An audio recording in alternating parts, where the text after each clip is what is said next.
is Vodafone's strategy for transforming field services? So we have over 10,000 technicians serving our customers out there and making a lot of kilometers to serve our customers. So we have a clear vision of improving their day-to-day job, making them more efficient, more effective, and therefore improving first-time resolution and faster resolution pace for our customers. Vodafone's Technician Assist for Field Services leverages GenAI capabilities. What role does it play in the solution? So GenAI plays a key role in the solution by combining its strengths with other AI capabilities to reduce field service revisits. So it processes unstructured data, such as tickets and other data sources, and also extracting and classifying meaningful information. This information is then used to train a recommendation model that suggests the best actions for the technicians to perform in order to solve the issues at the first attempt. It's also incorporating RAG, text-to-speech, speech-to-text, visual AI, also to evolve towards the vision for Vodafone and in the field service operations. How does Celfocus see its AI strategy evolving to support autonomous field services? So field service operations are typically expensive and very labor-intensive. And that's why adopting AI is so crucial right now to reduce downtime, to boost efficiency. So after implementing the new wave of AI with LLMs, with RAGs, the next logical step is agentic AI to make autonomous networks, to adapt to new contexts, to proactively solve issues in very complex environments. Could you name some use cases of agentic AI for field services support?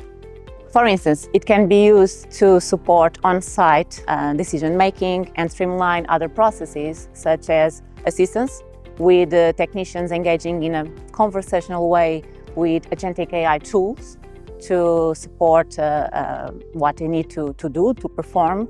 Also, workforce management and capacity planning with many challenges that we need also to address. What are the main benefits so far, and what are your plans moving forward?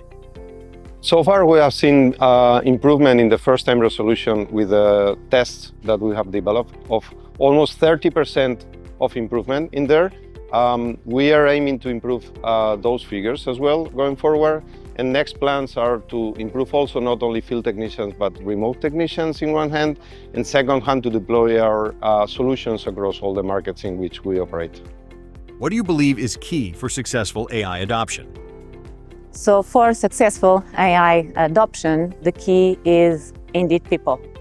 It's crucial to assure that we have smooth transitions and that people are involved in the processes so that they feel comfortable with the AI-powered tools.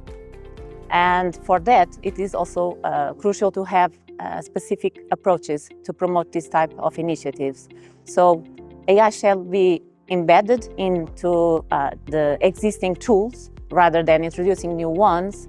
Also, we need to demonstrate quick wins with tangible and clear benefits, and also continuously to gather feedback from the technicians so that the solution, the algorithms can evolve based on real-world experiences. And I believe with these type of approaches, the transition will be smooth and also the AI adoption will be a reality.